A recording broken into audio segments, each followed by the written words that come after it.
Hey everybody, welcome back to the show. We have another side project that's popped up. Something else that has to be done when the grass grows around here for the few short months of the year that it does. You get awfully busy, and this is, the grass growing is the reason why I have the Farmall Super M in the front yard, and I dug the old IH Sickle Mower out of the weeds. Now, I used to use this on my Farmall H every year for maintenance, mowing around the properties, what have you. But then we picked up that brush hog that goes on the 3-point on the Ford 8N, and this kind of fell by the wayside. I looked back on the channel, and the last video I put up about this sickle mower on the H was 13 years ago now. So it's been parked about that long. You can tell by all the rotted leaves and debris on it. Yeah, I pulled it out of the weeds, literally. But I have a scenario now where I need to use the sickle mower. It would come in really handy on the new seeding that I put in on my property earlier this spring. I can show you the exact reason why if we're able to get this mower to fit onto the Super M. I have my doubts due to the very large tires and clearance issues between this breakaway rod and that shoe right there. So why not just go back to using the H for the mower?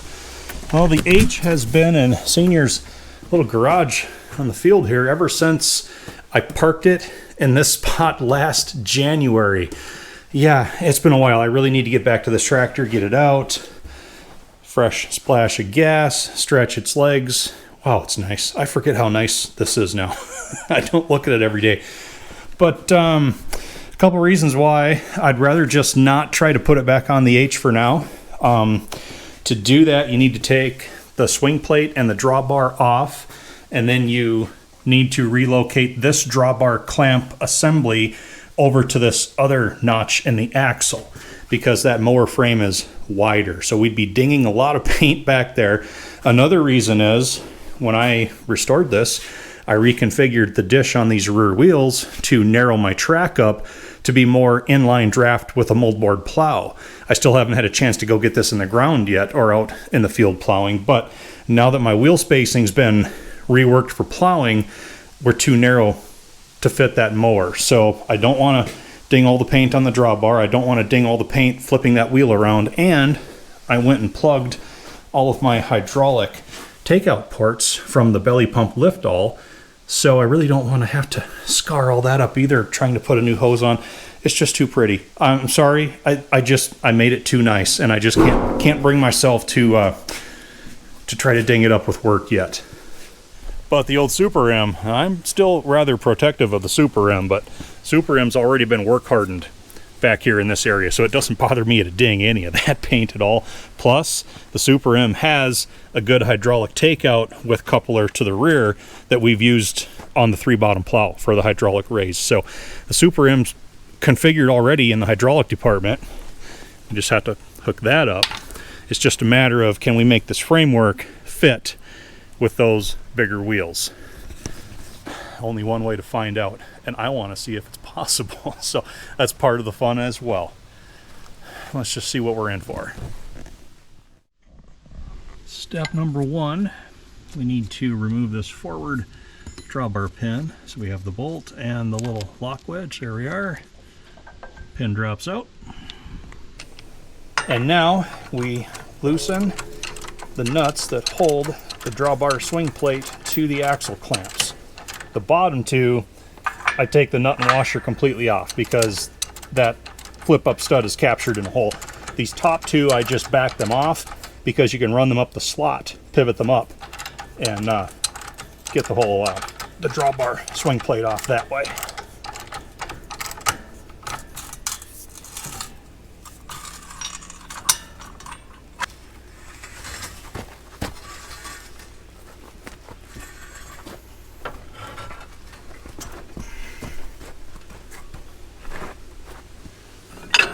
And now we move this clamp over to this other slot in the axle housing.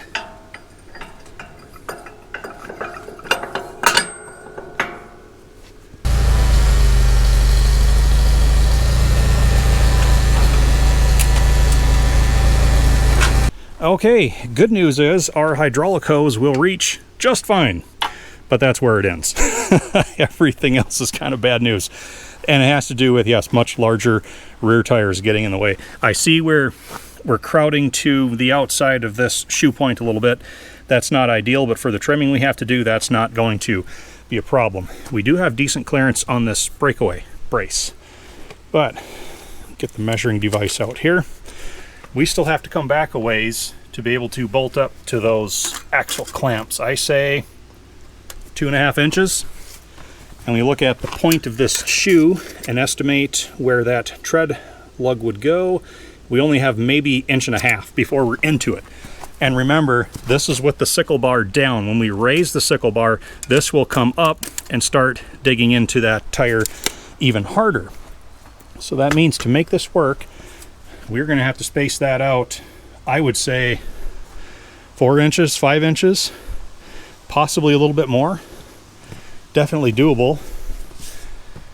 And I think I would rather do that than ding paint on the H, so don't threaten me with a good time. Let's see if we can make it work. All right, let's come down here to the land that ought to be scrapped. Farmall parts pile, yeah. Yeah, that looks promising. Got another one here, yeah. Up here, okay. There's another piece with part of a clamp, yeah. I think that's about all we got there.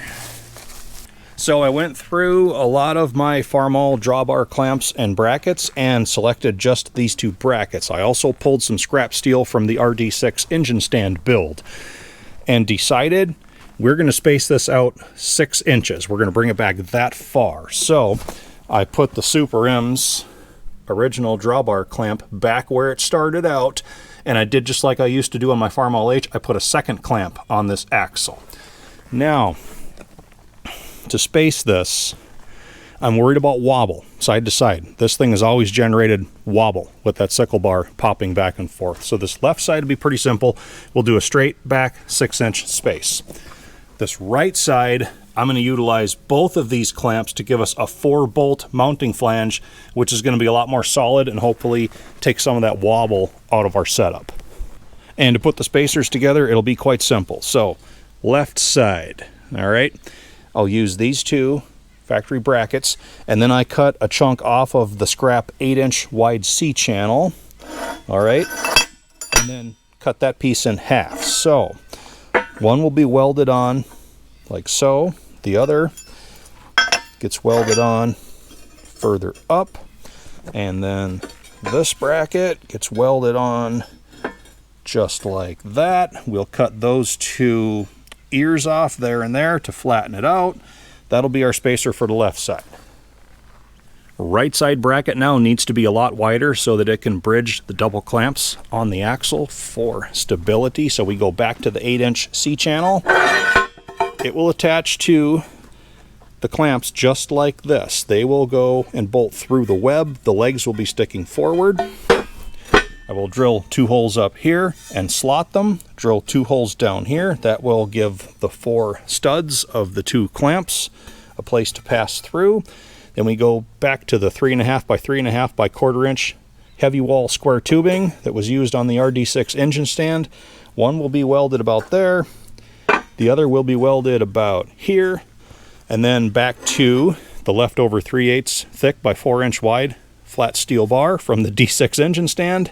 That piece gets welded here, drilled for 2 bolt holes to match that side of the mower frame. There's your double spacers. Simple as that. So, first thing we need to do, drill some holes.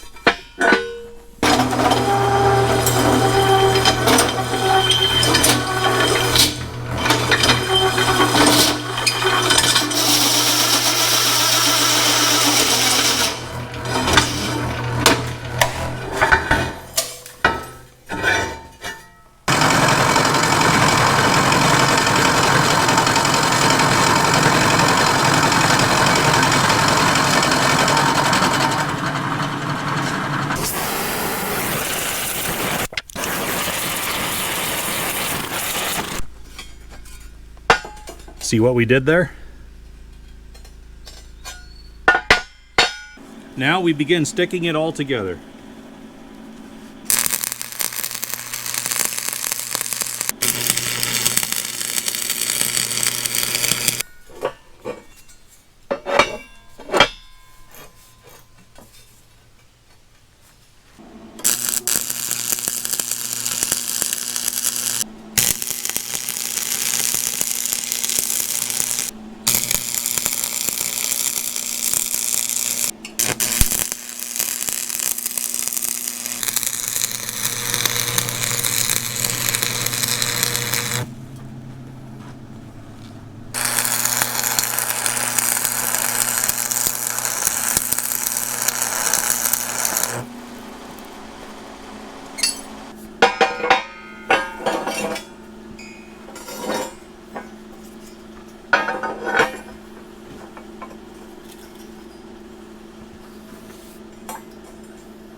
Oh, don't give up on me now.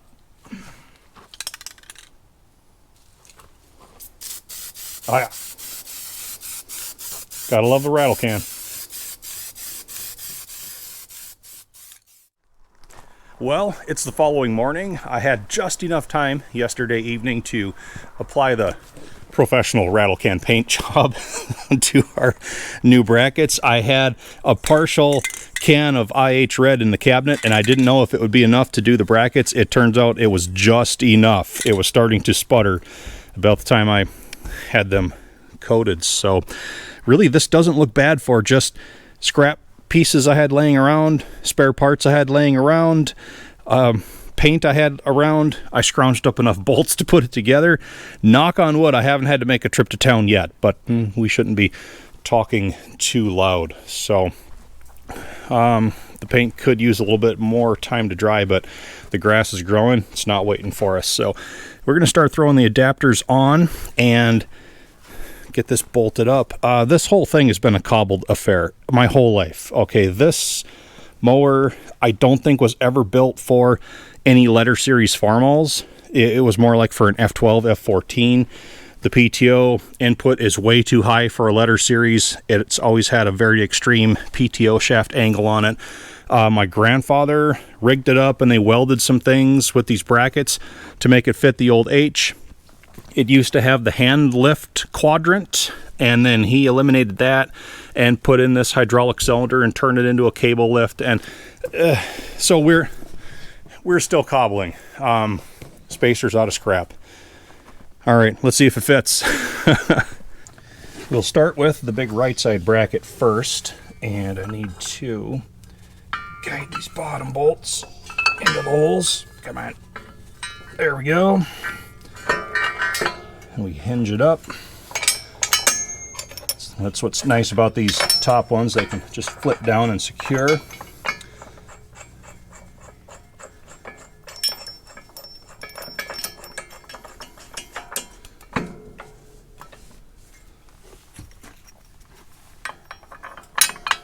I've got my clamps still a bit loose on the axle as well. I didn't tighten anything down until I knew how everything was going to line in. So once we get everything started, we'll just tighten it all. And now the left side. Hinge that one down, and because we used factory drawbar brackets, we've got the nice keyhole slot on the bottom. We can just pivot that bottom stud straight up. Also, I made sure to leave this opening to the outside so you can access this with a wrench rather than putting that opening to the inside. Then the differential blocks you out of doing anything.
Well, we're bolted up. That all looks good. It fits. So let's do a bit of a test here. I've cleaned our hydraulic fitting out. Hook our line up. And we'll start the M and we'll see if it raises. What's your concern with that cylinder?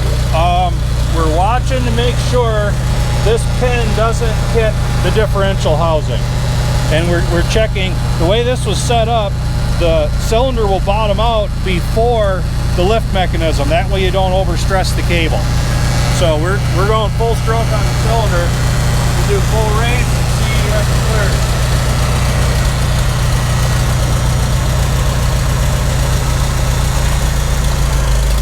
That's full. That's full raise. Oh, you got a good 2 inches there. I don't think you're going to have an issue. All right. Let it down. Clearance on the shoe for the tire looks good. Nice. Lift it up again. Nice controlled lower. That's nice. Works good. It's good. I'm happy with it. Yeah, now PTO shaft. Yeah, now to figure out a PTO shaft. All right, I've just put our old PTO adapter that we used on the H, yeah, cobbled, onto the Super M. And we are going to have to find a way to extend both of these. Yeah, one hand is kind of fun, see that?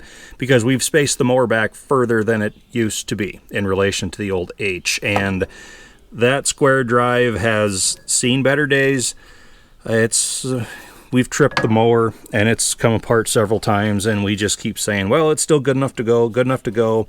So we finally have to redo it and try to do it right.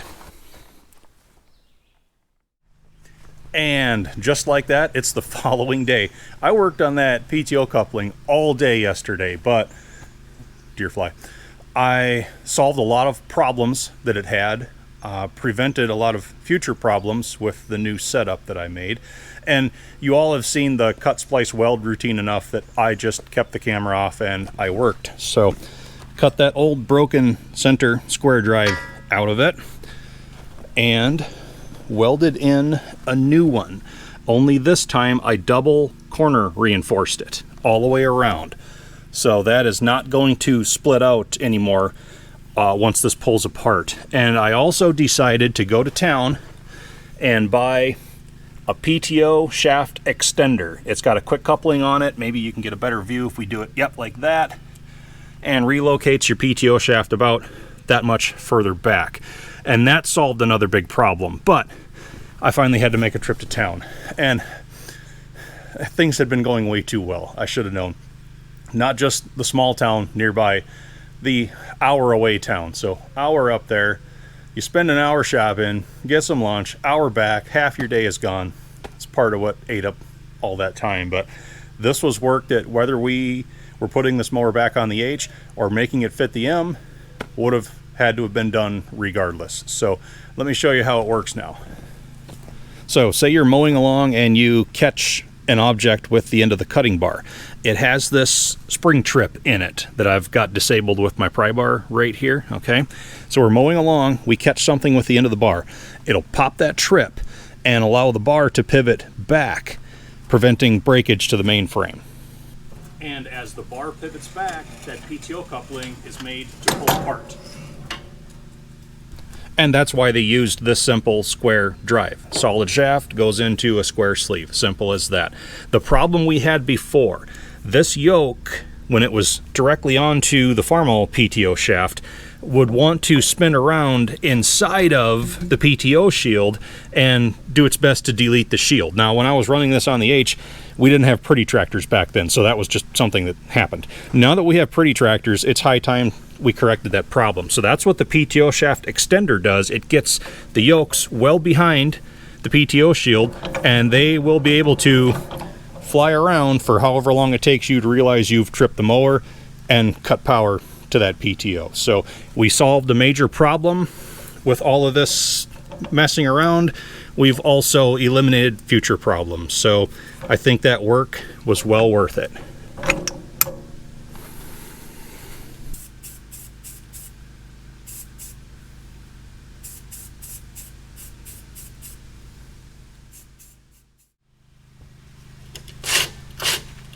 while we wait for that paint to dry, we might as well maintenance the mower. So pull the sickle out. Got to check for loose sections, damaged sections, make sure nothing's dull, and just give it a good cleaning overall.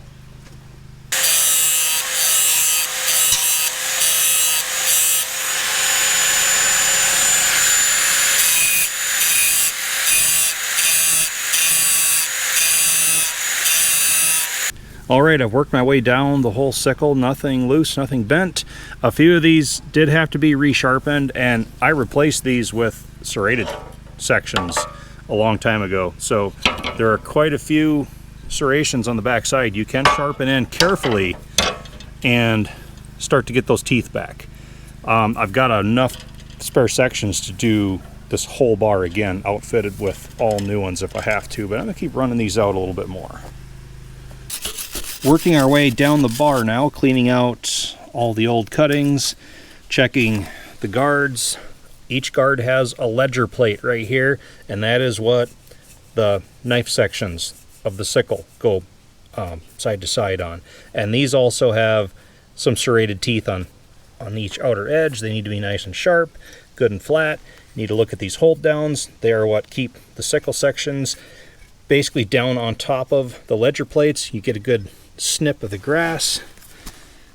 Make sure none of these are bent. These are also rock guards. Protect your section teeth.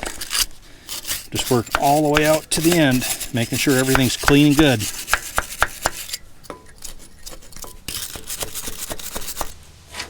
And now we work the sickle back in.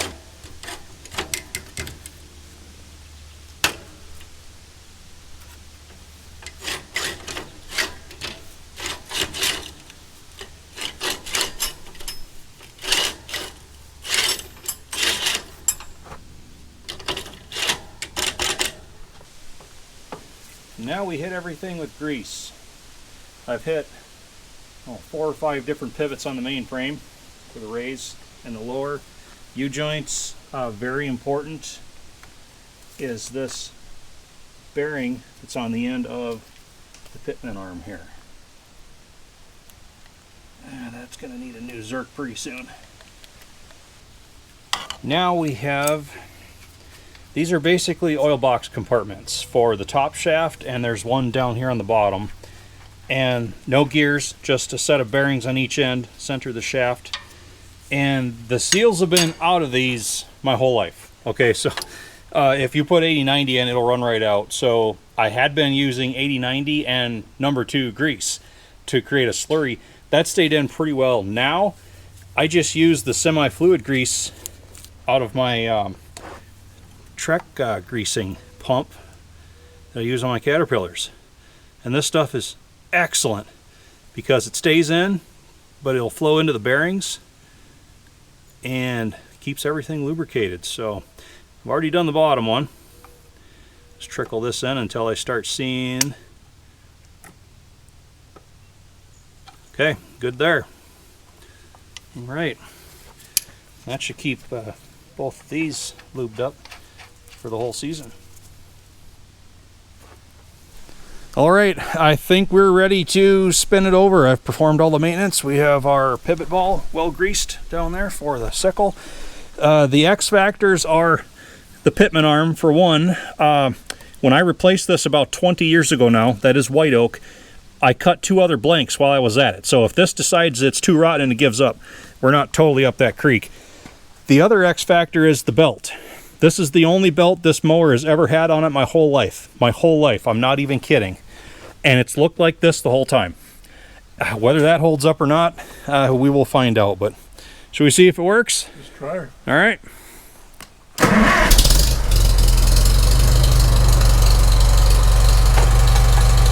Ready? Ready.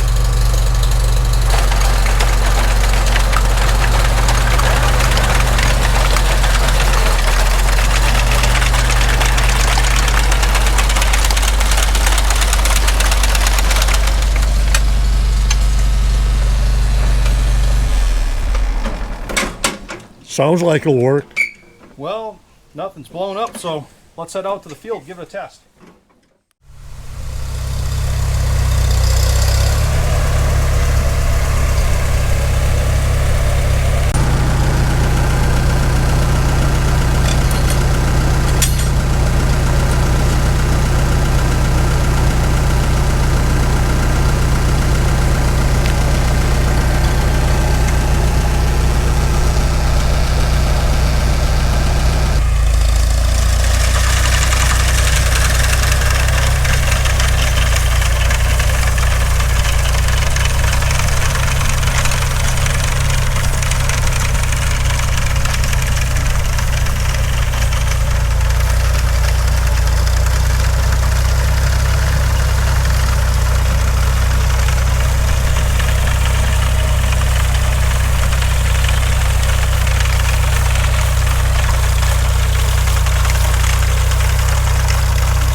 should be the last pass.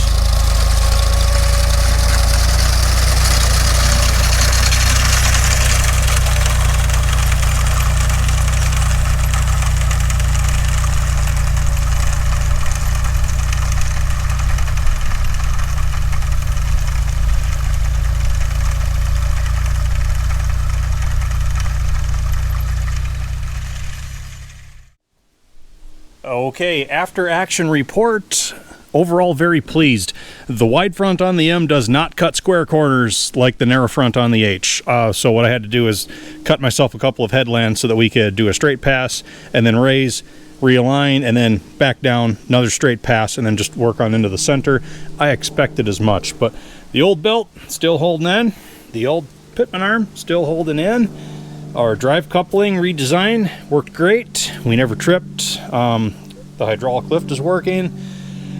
And it's been 4 days worth of work to get the Super M and the mower to this stage. We knew it was going to be a lot of work regardless. If we put it on the H or the M, I spent 2 days fitting it onto the M and then another 2 days making improvements and, you know, tuning up and making it all work again. So if it can cut that really wiry, dead standing junk hay out there, I think it's going to do just fine for what I need to use it. Let's go up to the field. I'll show you why we just did all this work. All right.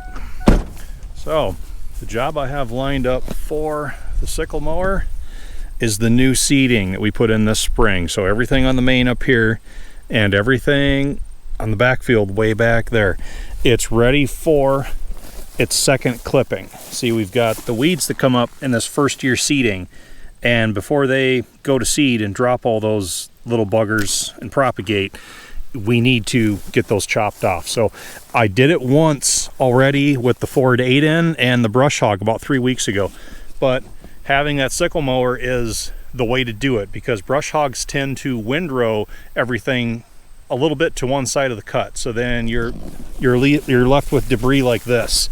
All right, see how the grass has been pushing it back up? That can choke out what's beneath it, and a sickle mower just pretty much clips it all and just lets it all lay. It disperses it a lot more even. That's what I'm trying to say. So another downfall of the brush hog, look at that. You can see every pass I made, there's a track. You can see like a line. There's another one. There's another one. And that's partly because you're running over everything before you cut it. So you're mashing it down flat, then running the mower over it. And then after a couple of days, that stuff stands back up and you have a bunch of mist spots. So that's the plan. That's what finally got me to dig that sickle mower out of the weeds after about 10 years. So I'm watching the forecast. Being that that's new seeding, it's rather tender yet. So if we have rain that looks like it's imminent, just before the rain, I'll come up here and I'll mow that whole 9 acres, just chop it off. That way we won't burn that short new grass. Rick Bork, he came out the other day and cut down everything else that we had not plowed last spring with his hay bind. So he'll be out he'll be out here soon, and we'll start raking that and get her baled, and that'll take care of this other half. But I need to clip this fresh stuff probably 2 to 3 more times yet this year. So as soon as the time is right, we're going to be out here on it. So exciting. Memories of my youth running the old sickle mower. Well, I hope you all enjoyed this episode. Like I said, it took me 4 days to put together, but we have plenty of food for that mower behind us. So I thank you for watching. Hope to see you back when it's time to mow. Let's get it done.